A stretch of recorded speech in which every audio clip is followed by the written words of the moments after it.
Donald Trump is now endorsing Republican Ed Gahlgren to take Thomas Massie out of Congress. Gaulrin is a Kentucky veteran who President Trump praised in a Truth Social post. That's his social media platform. I used to be small L libertarian.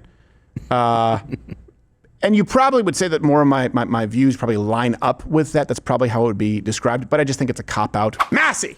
Now, just like I've said this about Rand Paul, I agree with him probably on more than most people. Yeah. And he's been on the show many times. And he still annoys me.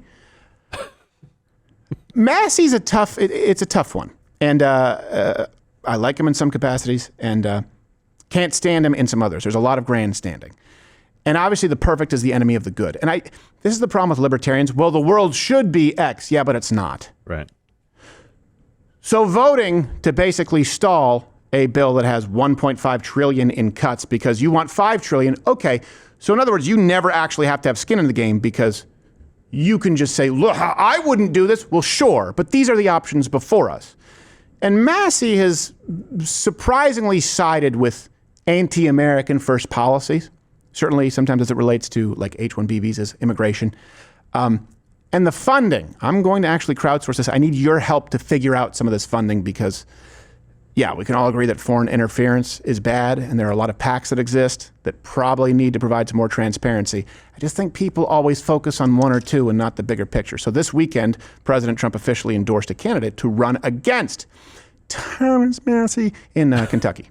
Donald Trump is now endorsing Republican Ed Gahlgren to take Thomas Massie out of Congress. Gaulrin is a Kentucky veteran who President Trump praised in a Truth Social post. That's his social media platform. Now, I could have told you that myself, but I just wanted you to hear it from a guy who looks like Abraham Lincoln screwed a Backstreet Boy.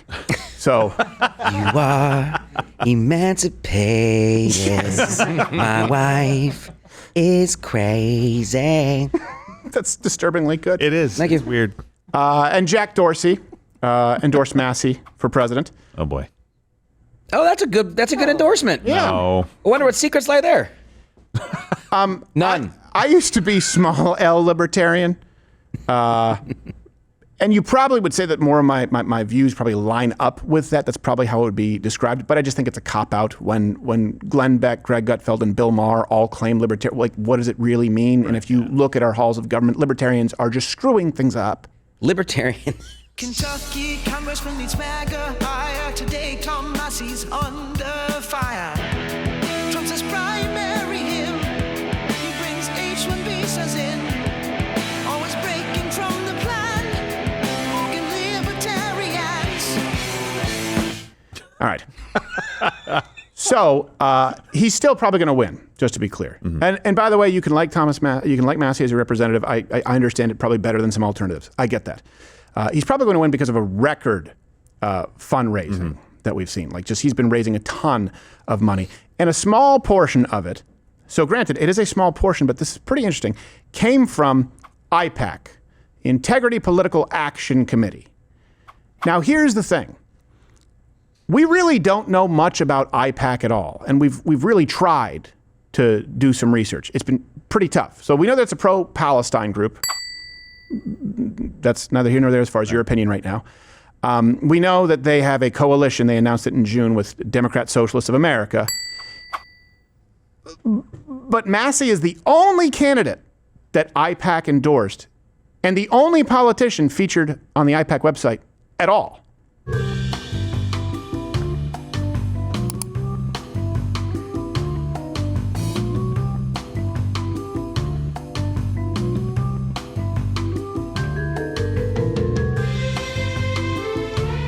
So it's really weird to say, okay, Socialist Coalition, all right, pro-Palestine, okay, but the only candidate that, well, why not some socialists? And then what we also know is that IPAC is run by Rafid, I want to make sure I get this right, Al-Jabouri, who, again, the only candidate that they seem to have endorsed thus far is run by this guy who described ICE as Gestapo, Nazi, all of that. They are at war with the citizens of this country. That is the real war that's going on. Nice cafe. And they are honestly acting more like Gestapo. If you don't know what Gestapo is the SS. Do they wear camo pants like you? They targeted at the time everybody who perceived as a threat to the system of governance. And that is exactly what's happening now. And I'll go back to Palestine and Israel because I know right now a bunch of you going, Jews! Okay. But something else. So we've been doing some digging, and Lane the Brain really has been working hard. Seems that IPAC failed to file the required reports with the FEC. So there's not a whole lot of information out there. Yeah. Just that they've endorsed Massie. So please, if you know more, or if you are an insider, please send your information to lwctips@protonmail.com. We have some mavens here doing some digging, and I will tell you, this is very much an anomaly. lwctips@protonmail.com. So IPAC, this guy, calls ICE Gestapo. I think we can all agree that's bad. That's what leads to the death of conservatives because we're referred to as Nazis. That's why Charlie Kirk was killed, because people believed it. Endorse Palestine, Socialists of America. It kind of flies in the face of what we believe, but is in line with Massie's original campaign. America eventually is what he had. Well, that's a start. That's something. And remember, Massie did side with Democrats against Trump's Iran strike. I know some people on the right also were against it. I think now we'd probably have to acknowledge it was pretty successful. He was one of 2 Republicans to vote against strengthening border security. He was one of 2 Republicans to vote against the Big Beautiful Bill, like I said, because it was only $1.5 trillion in cuts, the most ever in our lifetime. But he wanted $5 trillion. Good luck with that. Now, I know you're hearing IPAC and somebody going, APAC? I'm like, no, I'm talking about IPAC. APAC! Different. Let me just be really clear.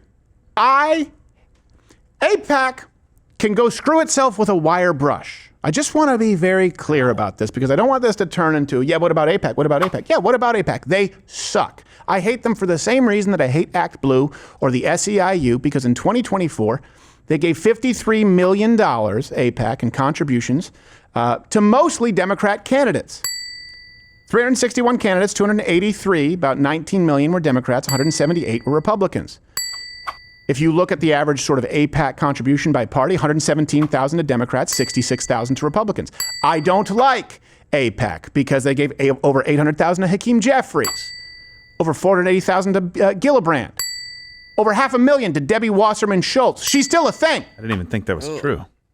And so here's the thing, and by the way, we're going to continue with this. Please click that button if you want this to continue. Not only change my mind, black and white and the gray issues, but being able to have these conversations that would never be allowed on YouTube, and we don't have to be beholden to people who go, you can only trash APAC for us to join up, or you can only trash Palestine. No, we can actually have a balanced conversation about this. APAC, awful. Can't stand them. But does that mean that we should take money from pro-Palestine groups that call ICE Nazis? Is that an alliance that we want? Thomas Massie thinks so. And here's something else that I've never understood. Again, I can say APAC terrible, and I don't think that we should be giving Israel any financial resources outside of a benefit to us. Same for every other country in the Middle East. I think if we stopped funding all sides of it, Israel would be better off and we would be better off. Is that fair? But the people who obviously hate Israel and APAC rightfully so, if you're a non-interventionist and you say America first, we can't afford it, can I ask, why side with Palestine? Do you think it's going to somehow place America in a better position or save the United States money in the long run to preserve a destabilizing people who've been rejected by every single bordering country because of the cultural and financial strain they inflict? That's the part that I don't get. Remember, we had that study, right? Israeli immigrants, net positive 58,000, 121,000 over their lifetime. Everyone else in the Middle East, a net negative 227,000 euros to 637,000 euros.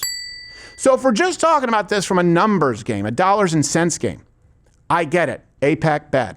Not as bad as Qatar, not as bad as China, not as bad as the dental workers union, if you look at the contributions that they make. Still, I don't like it. I don't want us doing the bidding of any country. Right. But why align ourselves? Just treat the Palestinians, take the Jew thing out of the equation. Just treat them like non-contributing, destabilizing hood rats to any country they go to.